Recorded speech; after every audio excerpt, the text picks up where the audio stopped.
پلٹنے ہی لگا تھا کہ ثنا اسی پل کیمرہ لیے ان کے سامنے آئی۔ ایک منٹ جہان بھائی، یہی کھڑے رہے، میں آپ دونوں کی پکچر لے لوں، خوش دلی سے کہتے ہوئے اس نے کیمرہ اپنے چہرے کے سامنے کیا۔ جہان نے ذرا چونک کر ساتھ کھڑی حیا کو دیکھا اور پھر قدرے ناگواری سے وہ چند قدم آگے کو آیا۔ ثنا جو فوکس کر رہی تھی، اس نے ذرا حیران ہو کر کیمرہ چہرے سے نیچے کیا۔ کسی کی پکچر بنانے سے پہلے اس سے پوچھ لینا چاہیے، لب بھینجے ذرا درشٹی سے کہہ کر وہ آگے بڑھ گیا۔ ثنا کا رنگ ماند پڑ گیا، اس کا کیمرے والا ہاتھ ڈھیلا ہو کر پہلو میں آ گرا۔ اس نے پلٹ کر راہداری کی سمت دیکھا جہاں وہ جاتا دکھائی دے رہا تھا، پھر دبے دبے غصے سے سر جھٹکا۔ میری توبہ جو کبھی ان کی تصویر بناؤں، میری توبہ جو کبھی ان کی تصویر بناؤں یا ان سے بات بھی کروں، وہ خفگی سے بڑبڑاتے ہوئے آگے چل گئی۔ حیا نے انگلی کی نوک سے آنکھ کا بھیگا گوشہ صاف کیا اور سر کو خفیف سی جنبش دے کر آگے بڑھ گئی۔ اس کے پاس رونے کے لیے بہت سے غم تھے۔ مہندی کا فنکشن ظاہر چچا کے لان میں ہی منعقد کیا گیا تھا۔ لان کافی کھلا اور وسیع تھا، سو کناتوں سے صرف اوپر کی چھت بنائی گئی، باقی اطراف کھلی رکھی گئی، جہاں ہر سو دیواروں پہ لڑیوں کی صورت بتیاں جگمگا رہی تھی۔ اسٹیج پہ رکھے لکڑی کے جھولے کو گیندے کے پھولوں سے آراستہ کیا گیا تھا اور مہوش اس پہ کسی ملکہ کی شان سے بیٹھی تھی۔ اس کا انارکلی فراک باقی لڑکیوں کے برعکس دو رنگا تھا، سرخ اور انہی دو رنگوں کا پراندہ آگے کندھے پہ ڈالے، دوپٹہ سر پہ ٹکائے، وہ مسکرا کر بہت اعتماد طریقے سے سب سے باتیں کر رہی تھی۔ اس اعتماد میں غرور کی جھلک بھی تھی۔ وہ خوبصورت نہیں تھی، مگر خوب سارا پیسہ اپنی تراش خراش پہ لٹانے کے بعد اب بے حد پرکشش لگ رہی تھی۔ پہلو میں بیٹھا اس کا ماموزاد عفان عام سی شکل کا کینیڈین نیشنل تھا، مگر سننے میں آیا تھا کہ تازہ تازہ بے حد امیر ہوا ہے۔ ابھی یہ کہانی حیا نے پوری نہیں سنی۔ وہ بالکل کونے میں رکھی ایک میز کے گرد کرسی پہ بیٹھی تھی۔ وہاں جگہ جگہ ایسے ہی میزوں کے گرد کرسیوں کے پھول بنے تھے۔ کوئی اور وقت ہوتا تو وہ بھی اپنے سبز فراک میں ادھر ادھر خوش باش پھر رہی ہوتی، مگر آج وہ اندر سے اتنی بیزار اور اداس تھی کہ وہیں بیٹھی سب کو خالی خالی نگاہوں سے دیکھے گا۔ ہر طرف لڑکیاں لڑکے آ جا رہے تھے۔ ثنا اپنا کیمرہ اٹھائے ماتھے پہ جھولتا ٹیکا سنبھالتی ادھر ادھر اٹھالتی تصویریں کھینچتی پھر رہی تھی۔ اسٹیج پہ سائمہ تائی مہوش کو مہندی لگانے کے بعد اب مٹھائی کھلا رہی تھی۔ ارم بھی وہیں تھی۔ اس کا انارکلی فراک ہلکا فیروزی تھا اور کبھی وہ دوپٹہ گردن پہ ڈال لیتی تو کبھی سر پہ کر لیتی کہ خواتین اور مردوں کا ایک ہی جگہ انتظام تھا، اور تایا فرقان بھی آس پاس ہی۔ ظاہر چچا روشن خیال تھے تو مہوش کے ماموں کا خاندان بھی آزاد خیال تھا، سو مہندی کا فنکشن مشترکہ رکھا گیا تھا۔ البتہ ان کے خاندان کے لڑکے اور مرد ذرا الگ تھلگ چند میزوں پہ برجمان تھے تاکہ برائے نام ہی سہی مگر پارٹیشن ہو جائے۔ تایا فرقان اور سلیمان صاحب سب وہیں ہی تھے۔ وہ اسی طرح بیٹھی پراندہ آگے کو ڈالے غیر دلچسپی سے سب کچھ دیکھ رہی تھی۔ اس نے ایک سرسری سی نگاہ اپنے گرد و پیش کا جائزہ لے کر جہان کو ڈھونڈنا چاہا تھا، اور وہ اسے نظر آ بھی گیا۔ دور مردوں کی طرف تایا فرقان اور سلیمان صاحب کے ساتھ کرسی پہ بیٹھا، آستین عادتاً کوہنیوں تک موڑے، وہ خاصا لاتعلق سا بیٹھا تھا۔ یقیناً وہ جی بھر کر بور ہو رہا تھا۔ وہ تلخی سے سر جھٹک کر واپس اسٹیج کو دیکھنے لگی، جہاں اب فاطمہ مہوش کو مٹھائی کھلا رہی، ساتھ ہی اس کی جڑواں بہن سہرش بیٹھی مسکرا کر کیمرے کو دیکھتی تصویر بنا رہی تھی۔ اس کا انارکلی فراک پستئی رنگ کا تھا۔ دونوں بہنوں کی شکل و صورت سمیت سب مختلف تھا، مگر بدلے بدلے یہ مغرورانہ انداز یکساں تھے۔ ثنا چونکہ چھوٹی تھی یا فطرتاً مختلف تھی، سو اس نے یہ اثر قبول نہیں کیا تھا۔ ویسا بھی کیا ہوا تھا کہ وہ دونوں اتنی اکڑی ہوئی پھر رہی تھی؟ کس سے پوچھے، اس کے اندر فطری تجسس جنم لینے لگا تھا۔ حیا ادھر بیٹھی ہو؟ ارم اپنا فیروزی کامدار دوپٹہ سر پہ ٹھیک سے جماتے ہوئے اس کے ساتھ کرسی پہ آ بیٹھی۔ کل کی نسبت اس کا رویہ قدرے دوستانہ تھا۔ ہاں تم سناؤ، تھک گئی ہو؟ وہ بھی جواباً نرمی سے بولی، ہاں بس تھوڑی بہت۔ اچھا، وہ لہجہ ذرا سرسری بنا کر وہ بولی، فون فارغ ہوگا تمہارا؟ مجھے ذرا فضا کو کال کرنی تھی، کچھ نوٹس کا کہنا تھا، میرا فون خراب ہے آج کل۔ حیا نے گہری سانس اندر کو کھینچ کر خارج کی۔ تو ارم سے اس کا فون بھی لے لیا گیا تھا۔ ہاں فون فارغ ہے، جب چاہے لے لو، مگر کریڈٹ ختم ہے، جب سے آئی ہوں ڈلوایا ہی نہیں ہے۔ دوپہر سے ظفر کو ڈھونڈ رہی تھی کہ وہ ملے تو اس کو بھیج کر کارڈ منگواؤں۔ اس نے تایا فرقان کے کل وقتی کو کا نام گو کہ یہ سچ نہیں تھا اور کریڈٹ اس نے صبح ہی ڈلوا لیا تھا، مگر وہ ارم کو فون نہیں دینا چاہتی تھی۔ اچھا، ارم کے چہرے پہ واضح مایوسی پھیلی تھی۔ اماں کا فون فارغ ہوگا، لے آؤں؟ وہ اٹھنے لگی تو اس نے توقع کے عین مطابق ارم نے جلدی سے اس کا ہاتھ پکڑ کر روک دیا۔ رہنے دو، میں بعد میں ابا سے لے لوں گی، میرا فون ریپیئرنگ کے لیے نہ گیا ہوتا تو۔ خیر تم سناؤ، ترکی میں سب ٹھیک تھا؟ وہ بات کا رخ پلٹ گئی۔ بس وہاں کا تو اب دنیا ہی بدل گئی ہے، مگر اسے چھوڑو، یہ بتاؤ مہوش سہرش کے انداز اتنے بدلے بدلے کیوں لگ رہے ہیں؟ اس نے پراندے کو ہاتھ سے پیچھے کمر پہ ڈالتے ہوئے حیرت کا اظہار کر رہی تھی۔ آخر دونوں کزنز تھی اور کبھی بہت اچھی دوستیں بھی ہوا کرتی تھی۔ دماغ خراب ہو گیا ہے ان دونوں کا، ارم سرگوشی میں کہتے ہوئے ذرا قریب کھسک آئی۔ یہ جو عفان صاحب ہے نا، جن کو میں اپنا ڈرائیور بھی نہ رکھوں، انہوں نے کینیڈا میں کسی ریئلٹی ٹی وی شو میں حصہ لے کر $1.5 ملین جیتے ہیں، اور ان سب کی جون ہی بدل گئی ہے۔ سنا ہے دونوں ہنی مون پہ یورپ کے ٹور پہ جا رہے ہیں۔ ارم کے لہجے میں نہ حسد سا نہ رشک، بس وہ اکتائی ہوئی لگ رہی تھی۔ تبھی میں کہوں، اس نے احتجاجیہ سر جھٹکا۔ ارم کچھ دیر مزید بیٹھی، پھر اٹھ کر چلی گئی۔ حیا کو اگر کسی نے اسٹیج کی طرف بلایا تو بھی وہ نہیں گئی، اور اسٹار بھی کسی نے نہیں کیا۔ اس کے صدمے سے سب واقف تھے، مگر اس کی دوست کے غم میں کسی نے اپنا کام نہیں چھوڑا تھا، اور وہ کسی سے ایسی توقع بھی کر نہیں رہی تھی۔ پھر بھی دل پہ ایک بوجھ سا تھا، کتنی بے حس تھی یہ دنیا، کیسے لمحوں میں لوگ ختم ہو جاتے ہیں، اور یہاں کسی کا کچھ نہیں بگڑتا، سب کام جاری و ساری تھے۔ اور ایک دم سے بجلی غائب ہو گئی، ساری بتیاں گل ہو گئی، ہر طرف اندھیرا اور سناٹا چھا گیا، صرف کیمرہ مین کے کیمروں کی فلیش لائٹس کی روشنی رہ گئی۔ پھر مایوسی، غصہ بھری مزمحل سی آواز، موبائل کی ٹارچز آن ہوئی، کسی نے بھاگ کر برآمدے کی یو پی ایس کی ٹیوب لائٹ جلائی تو مدھم سفید روشنی برآمدے میں پھیل گئی۔ رضا، فرح، داور وغیرہ کو ان کے ماؤں نے آوازیں دی۔ جنریٹر آٹومیٹک تھا، پھر کیوں نہیں چلا؟ کوئی تو جنریٹر چلائے۔ ہر طرف اکتاہٹ بھری آوازیں سنائی دینے لگی۔ لڑکے بھاگ کر برآمدے میں آئے اور فرح نے جلدی سے آگے بڑھ کر جنریٹر چلانے کی کوشش کی، مگر اس کا انجن مردہ پڑا رہا۔ اچھے بھلے فنکشن میں بدمزگی سی ہو گئی۔ ہر طرف بے چینی اور اضطراب بڑھتا جا رہا تھا۔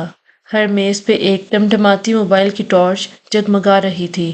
پتہ نہیں ابا، نہیں چل رہا۔ داور بھائی نے بھی 2-4 دفعہ کوشش کی، مگر بے سود۔ وہ ہاتھ جوڑ کر مایوسی سے کہہ ابا اور تایا فرقان بھی برآمدے کے ستونوں کے پاس آن کھڑے ہوئے تھے۔ حیا کی میز چونکہ برآمدے سے بہت قریب تھی، سو وہ گردن موڑ کر بیٹھی سب کچھ دیکھ رہی تھی۔ جاؤ مکینک کو بلا کر لاؤ، یا دوسرے جنریٹر کا بندوبست کرو، جلدی، تایا فرقان برہمی سے ڈانٹتے اپنے بیٹوں کو دوڑا رہے تھے۔ کوئی ادھر بھاگا تو کوئی ادھر، ہر طرف ایک شرمندگی اور بیزاری پھیل گئی تھی۔ وہ ایک کونی میز پہ ٹکائے، تھوڑی ہتھیلی پہ رکھے گردن ترچھی کر کے برآمدے کو دیکھے گئی، جہاں مدھم سی روشنی میں رکھا جنریٹر دکھائی دے رہا تھا۔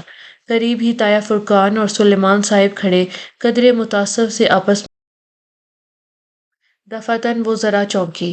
اس نے جہان کو برآمدے کے زینے چڑھتے ہوئے دیکھا، تایا فرقان اور ابا نے اسے نہیں دیکھا تھا۔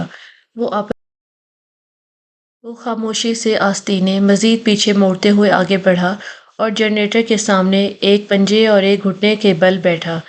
نچلا لب دانتوں سے دبائے وہ اب گردن جھکائے جائزہ لینے لگا تھا۔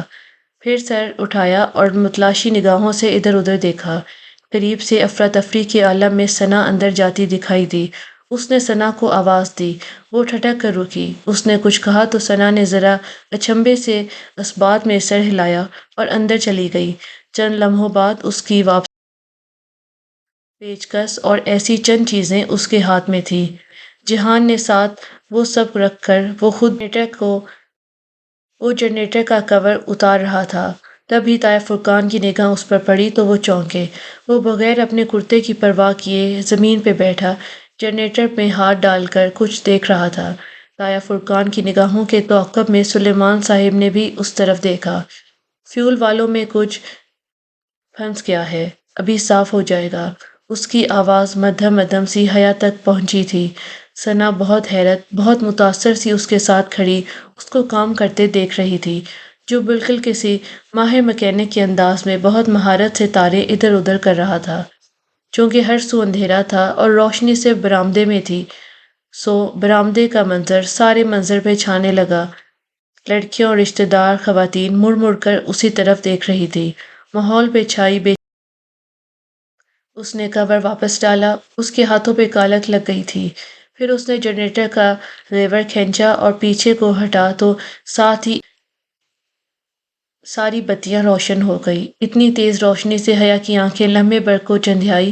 اس نے بے اختیار انہیں میچ کر دھیرے دھیرے کھولا۔ ثنا خوشی اور تشکر سے کچھ کہتے ہوئے چیزیں اٹھا رہی تھی۔ وہ ہاتھ جاڑتے ہوئے اٹھ رہا تھا۔ ثنا نے اس کے ہاتھوں کی طرف اشارہ کر کے کچھ کہا تو وہ اسی سنجیدگی سے سر ہلا کر اندر چلا گیا۔ ثنا بھاگ کر اس کے پیچھے گئی۔ سلیمان صاحب جو قدرے دم بخود سے دیکھ رہے تھے، ذرا سنبھل کر واپس مڑ گئے۔ وہ متاثر ہوئے تھے اور وہ اس تاثر کو چھپانے کی ناکام کوشش کر رہے تھے۔ حیا مسکراہٹ دبائے واپس سیدھی ہو کر بیٹھ گئی۔ جس شخص نے اندھیروں میں روشنیاں بکھیری تھی، اس سے سب ہی متاثر تھے۔ البتہ وہ جانتی تھی کہ ابا نے کبھی یہ توقع نہیں کی ہوگی کہ جہان یوں زمین پہ بیٹھ کر جنریٹر کھولنے لگے جائے گا۔ اس کے دل میں ایک بے پایا سا فخر جاگا۔ اس کی اور یقیناً ثنا کی بھی خود ساختہ سی خفگی اب کہیں نہیں تھی۔ مہمانوں کے لیے ریفریشمنٹ تھی اور ان کے جانے کے بعد گھر والوں کے لیے کھانے کا انتظام تھا۔ جب مہمان چلے گئے اور صرف وہی اپنے لوگ رہ گئے تو لان میں خواتین کا کھانا لگا دیا گیا، جبکہ مردوں کا انتظام اندر تھا۔ مرد حضرات اور لڑکے وغیرہ اٹھ کر اندر چلے گئے تھے۔ لان اب خالی خالی سا ہو گیا تھا۔ وہ پانچوں کزنز اس وقت اسٹیج پہ جھولے اور ساتھ مہوش تھوڑی دیر بیٹھی، پھر میں اب آرام کروں گی کہہ کر نزاکت سے اپنا فراک سنبھالی اٹھ کر اندر چلی گئی۔ جہان بھائی تو بڑے کمال کے ہیں۔ ثنا اپنی ہیلز اتار کر دیکھتے پیروں کو ہاتھ سے سہلا رہی تھی۔ میں نے تو ان سے کہہ بھی دیا کہ جہان بھائی، میں نے آپ کو پاس کر دیا۔ پہلے تو حیران ہوئے، پھر ہنس پڑے۔ سچ ہے آپی، آپ کے فیونسی ہیں بڑے اسمارٹ۔ اچھا، وہ پھیکا سا مسکرا دی۔ ان فیونسی صاحب کو تو شاید خود بھی اپنی منگنی کا علم نہیں ہے۔ سلوک دیکھا ہے ان کا حیا کے ساتھ؟ ارم جو قدرے بیزار سی بیٹھی تھی طنز کر بولی۔ اور جب فرق پائی میکینک کو لا ہی رہے تھے تو کیا ضرورت تھی بھرے مجمع میں الیکٹریشین بننے کی؟ لوگ بھی کیا سوچتے ہوں گے ترکی سے یہی سیکھ کر آئے ہیں۔ ثنا کے تو تلوں پر لگی۔ ارم آپی بات سنیں، سمیع بھائی کو الیکٹریشین لانے میں پون گھنٹہ تو لگ ہی جانا تھا، جبکہ جہان بھائی نے 6-7 منٹ میں سارا مسئلہ حل کر دیا۔ اور امیج کی کیا بات ہے، لوگ تو امپریس ہی ہوئے ہوں گے۔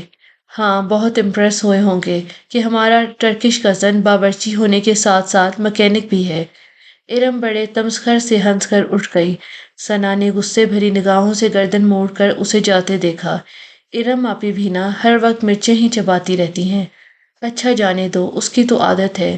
تم مجھے آج کی پکچرز دکھاؤ، اس کے بعد کھانا کھائیں گے، اس نے کہا تو ثنا سر ہلاتی اٹھ کر کھڑی ہوئی۔ وہ دونوں ساتھ ساتھ چلتی اندر آئی تھی۔ لاؤنج میں سارے مرد حضرات بیٹھے تھے۔ جہان بھی ادھر ہی تھا، ایک سنگل صوفے پہ بیٹھا۔ وہ غور سے داور بھائی کی باتیں سن رہا تھا، جو وہ اپنے مخصوص انداز میں بآواز بلند کچھ کہہ رہے تھے۔ وہ دونوں تیز تیز چلتی لاؤنج کے سرے پہ آئی۔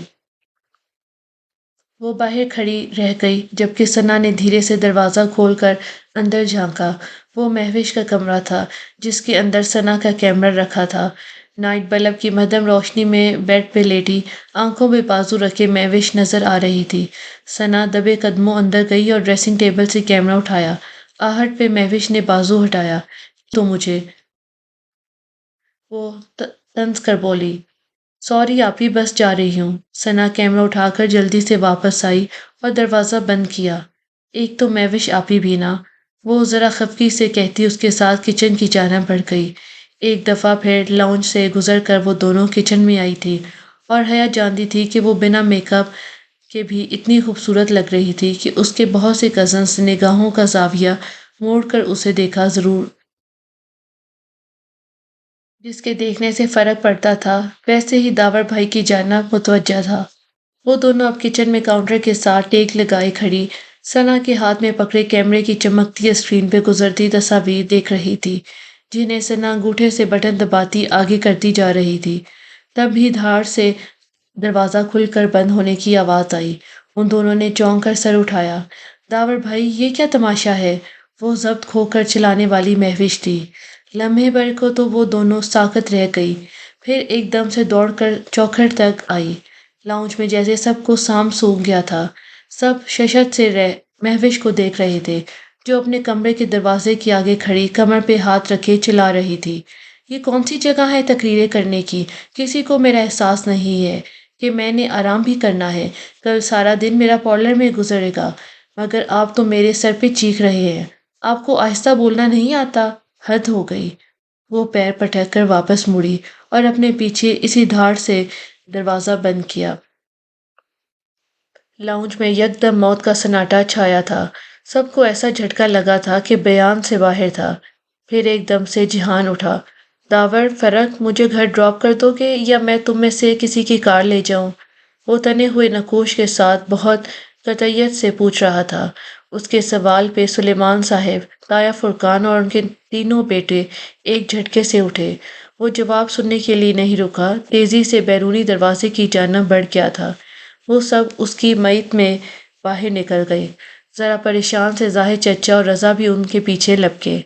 مہوش آپی، آئی کانٹ بلیو دس۔ ثنا نے بے حد تحیر سے نفی میں سر ہلایا۔ اس کی آنکھیں ڈبڈبائی گئی تھی۔ حیا نے افسوس سے اسے دیکھا اور پھر خالی پڑے لاؤنج کو۔ ابا لوگ بہت غصے میں گئے ہیں، مجھے لگتا ہے وہ ابھی ہمیں چلنے کا کہیں گے۔ اسی پل اس کا فون بجنے لگا۔ اس نے موبائل سامنے کیا، ابا کالنگ۔ باہر سوری ثنا، اس نے بے بسی سے شانے اچکائے، پھر اس کا کندھا تھپتھپایا۔ کل شادی کے فنکشن تک سب کا غصہ اتر چکا ہوگا، فکر نہ کرنا، اچھا؟ سب سونے جا چکے تھے اور وہ اپنے کمرے میں آئینے کے سامنے کھڑی فرآمدے کو الٹ پلٹ کر دیکھ رہی تھی۔ سونیا نے کافی سخت باندھا تھا، گرہ کھل ہی نہیں رہی تھی۔ بالآخر پراندہ چھوڑ کر اس نے پیشانی پہ جھولتے ٹیکے کو کھینچنے کے لیے چھوا ہی تھا کہ دروازے پہ دستک ہوئی۔ اس نے ٹیکا چھوڑا اور پھر حیرت سے دروازے کو دیکھتی اس تک آئی۔ اماں ابا تو سونے چلے گئے تھے۔ پھر اس نے دروازہ کھولا، سامنے جہان کھڑا تھا۔ سوری، تم سو تو نہیں گئی تھی؟ وہ قدرے جھجک کر بولا۔ سیاہ ٹراؤزر کے اوپر آدھی آستین والی سفید ٹی شرٹ پہنے وہ وہی۔ نہیں، تم بتاؤ خیریت؟ ہاں، ابھی میں لاؤنج میں بیٹھا تھا تو وہ فرقان ماموں کی بیٹی آئی تھی۔ ارم؟ اس نے ذرا حیرت سے سوالیہ ابرو اٹھائی۔ ہاں وہی، تمہارا فون اور پرس میز پہ رکھا تھا۔ اس نے فون اٹھا کر مجھ سے کہا کہ اسے ایک کال کرنی ہے، ابھی 5 منٹ میں فون لا دے گی، مگر اب اس نے کلائی پہ بندھی گھڑی دیکھی، اب 20 منٹ ہونے کو آئے ہیں مگر وہ واپس نہیں آئی۔ میں نے سوچا تمہیں بتا دوں۔ اف، تم نے اسے میرا فون کیوں لے جانے دیا؟ جواباً جہان نے بے چارگی سے شانے اچکائے۔ اس نے مجھ سے اجازت نہیں مانگی تھی اور میں اسے کیسے روک سکتا تھا؟ مجھے تو فرقان ماموں کی فیملی سے ویسے ہی بہت ڈر لگتا ہے۔ کیوں؟ وہ چونکی۔ کیونکہ وہ سرخ مرچ کا استعمال بہت زیادہ کرتے ہیں۔ وہ گہری سانس لے کر بولا تو وہ بے اختیار ہنس دی۔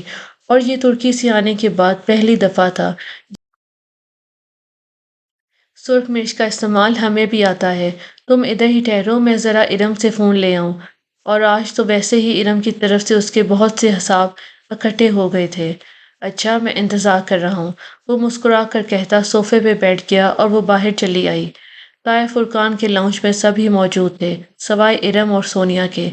تایا ابا بہت پرملال انداز سے نفی میں سر ہلاتے کچھ کہہ رہے تھے، شاید آج والے واقعے کا تذکرہ۔ جب بحیا کو آتے دیکھا، آؤ آؤ بیٹا، انہوں نے مسکرا کر اپنے ساتھ صوفے پہ بیٹھنے کا اشارہ کیا اور پھر سونیا کو آواز دی، سونیا، حیا کی چائے بھی لے آنا۔ جی اچھا ابا، سونیا نے جواباً کچن سے آواز لگائی۔ نہیں تایا ابو، میں چائے نہیں پیوں گی، بس اب سونے ہی جا رہی تھی، وہ بے تکلفی سے کہتی تایا ابا کے ساتھ صوفے پہ آ بیٹھی۔ ان کی گھریلو سیاستیں اور وقتی تندو تیکھی باتیں ایک طرف، تایا فرقان اس سے پیار بھی بہت کرتے تھے، اور آج مہوش کی بدتمیزی پہ جہاں وہ دکھی تھے وہاں ہائے، ابا سو گئے تمہارے؟ جی کب کے، میں بس ذرا ارم سے فون لینے آئی تھی۔ فون کیوں؟ تایا ابا بری طرح چونکے۔ سائمہ تائی بھی ٹھٹک کر اسے دیکھنے لگی۔ ارم کو کوئی کال کرنی تھی تو وہ میرا فون لے کر گئی تھی، مگر ابھی مجھے اپنے فرینڈ کو میسج کرنا ہے، سوچا فون لے لوں، وہ بہت سادگی سے کہہ رہی تھی۔ تایا کے چہرے کا رنگ فوراً ہی بدل گیا تھا، نرمی کی جگہ سختی نے لے لی۔ ارم، ارم، انہوں نے بلند آواز میں پکارا۔ جی ابا، وہ دوپٹہ سنبھالتی بھاگتی ہوئی آئی، مگر حیا کو بیٹھے دیکھ کر اس کا رنگ ایک دم سے فک ہوا۔ حیا کا فون اسے واپس دو، تایا نے اسے کڑی نگاہوں سے گھورتے ہوئے بڑے ضبط سے کہا۔ جی وہ فضا کو میسج کرنا تھا تو۔ وہ ہکلا گئی۔ تایا اپنی شعلہ بار نگاہوں سے اسے دیکھ کر رہے تھے کہ وہ رکی نہیں، الٹے قدموں واپس مڑی اور چند ہی لمحوں بعد فون لا کر حیا کو تھمایا اور ساتھ ہی ایک کینہ توز نگاہ اس پہ ڈالی تھی، گویا کچا چبا جانا چاہتی ہو۔ وہ جب تھینک یو، میں چلتی ہوں، آپ لوگ چائے انجوائے کریں۔ وہ فون لے کر وہاں سے اٹھ آئی اور وہ جانتی تھی کہ اب چائے انہوں نے خاک انجوائے کرنی تھی۔ واپس لاؤنج میں آتے ہوئے اس نے موبائل لاگ میسج اور کال لاگ بالکل کلیئر تھا، سارا کال ریکارڈ غائب۔ ارم کی بچی، اسے ارم پہ بہت غصہ آیا تھا۔ کال ریکارڈز میں موجود تمام نمبرز اس کے پاس محفوظ ہی تھے، البتہ جب وہ ترک فون ریسٹورنٹ میں چھوڑ آئی تھی بیوق ادا جانے سے قبل، تو اس کے اسی پاکستانی موبائل پہ عبد الرحمان پاشا کا فون آیا تھا۔ اس کا نمبر اس نے محفوظ نہیں کیا، وہ بس کال لاگ میں پڑا رہ گیا تھا، اب وہ مٹ گیا تھا۔ چلو خیر، اس نے کون سا کبھی اے آئی۔ جہان صوفے پہ اسی طرح بیٹھا تھا، اسے آتے دیکھ کر اٹھ کھڑا ہوا۔ کیسے ملا؟ مرچوں کے استعمال سے؟ اس کی نگاہیں حیا کے ہاتھ میں پکڑے موبائل پہ تھی۔ نہیں، جہاں شکر کے استعمال سے بات بن جائے ہم وہاں مرچیں ضائع نہیں کرتے۔ ویسے پاکستان کے لوگ دل کے بہت ہی اچھے ہیں، ایک کزن بغیر پوچھے فون اٹھا لیتی ہے، ایک بہت عزت سے بغیر کھانا کھلائے گھر سے نکالتی ہے، اور ایک کھانا بھی نہیں پوچھتی۔ او خدایا، اس نے بے اختیار ماتھے کو چھوا۔ تم نے کھانا نہیں کھایا؟ کہاں کھاتا، وہاں تو ابھی لگا ہی نہیں تھا، اور یہاں گھر کی دونوں خواتین نے پوچھا ہی نہیں۔ وہ اس کی بات مکمل ہونے سے قبل ہی بھاگ کر جلدی سے آج وہاں کھانا تھا تو کچھ بنایا ہی نہیں، ہمارے ہاں رات کا سالن اگلے دن کوئی نہیں کھاتا، ٹھہرو میں انڈے بنا لیتی ہوں۔ اسے یاد آیا، کھانا تو اس نے بھی نہیں کھایا تھا، مگر اسے اتنی بھوک نہیں تھی۔ انڈوں کا کھانا کھولا تو اندر 2 ہی انڈے رکھے تھے، اسے بے پناہ شرمندگی ہوئی۔ ان 2 انڈوں سے تو کچھ نہیں بنے گا، اس نے خفت سے کہتے ہوئے فریج کا دروازہ بند کیا۔ جہان نے جیسے اس پر افسوس کرتے ہوئے سر نفی میں ہلایا۔ تمہیں شاید بھول گیا ہے کہ تم استنبول کے بہترین شیف میں سے ایک سے بات کر رہی ہو۔ آرام سے بیٹھ جاؤ ادھر کرسی پہ، میں خود بنا لوں گا سب کچھ۔ اس نے اپنا سلور اسمارٹ فون میز پہ رکھا اور پھر آگے بڑھ کر فریج، فریزر، کیبنٹس، ہر چیز کھول کھول کر الا بلا باہر نکالنے لگا۔ فروزن قیمہ، پاستا کا پیکٹ، جمے مٹروں کا لفافہ، ساسز، سبزیوں کے خانے سے چند سبزیاں چن لیں۔ وہ تمام چیزیں کاؤنٹر پہ جمع کرتا جا رہا تھا۔ تم اس وقت پاستا بناؤ گے؟ وہ متعجب سی کرسی پہ بیٹھی اسے دیکھ رہی تھی۔ وہ ابھی تک اپنے سبز فراک پراندے اور ٹیکے سمیت بیٹھی تھی اور اسے کپڑے تبدیل کرنا بالکل بھول گیا تھا۔ ہاں اور مجھے کوکنگ کر کے ہاں اور مجھے کوکنگ کے درمیان ٹوکنا مت، میں بہت برا مانتا ہوں۔ مسکراتے ہوئے وہ سبزیاں دھو رہا تھا۔ اور تمہارا بخار کیسا ہے؟ اب ٹھیک ہے، اس نے خود ہی اپنا ماتھا چھوا۔ ویسے مجھے حیرت زاہد ماموں اور ان کے بیٹے پہ ہے۔ اس لڑکی نے اتنی بدتمیزی کی اور انہوں نے اسے کچھ بھی نہیں کہا۔ وہ واقعتاً حیرت سے کہتا سبزیاں کٹنگ بورڈ پہ رکھ کر کھٹا کھٹ کاٹ رہا تھا۔ اس نے ہاتھ مشینی انداز میں چل رہے تھے۔ اس کی ایک دن بعد رخصتی ہے، شاید وہ اس کا دل برا نہیں کرنا چاہتے ہوں گے۔ اس نے شانے اچکائے۔ مگر اس نے بہت مس بہیو کیا ہے، وہ افسوس سے کہتا پانی ابلنے کے لیے رکھ رہا تھا۔ دوسری جانب اس نے فرائنگ پین میں ذرا سا تیل گرم ہونے رکھ دیا۔ اصل میں اس کے فیونسی نے کسی کینیڈین ریئلٹی شو میں $1.5 ملین جیتے ہیں۔ اسی پہ اس کا دماغ ساتویں آسمان پہ ہے اور وہ زمین پہ بغیر دماغ کے گھوم رہی ہے۔ وہ ٹیک لگائے ٹانگ بتا رہی تھی۔ کینیڈین شو میں $1.5 ملین، بہت اچھی کور سٹوری ہے۔ اس نے ذرا سا ہنس کر سر جھٹکا۔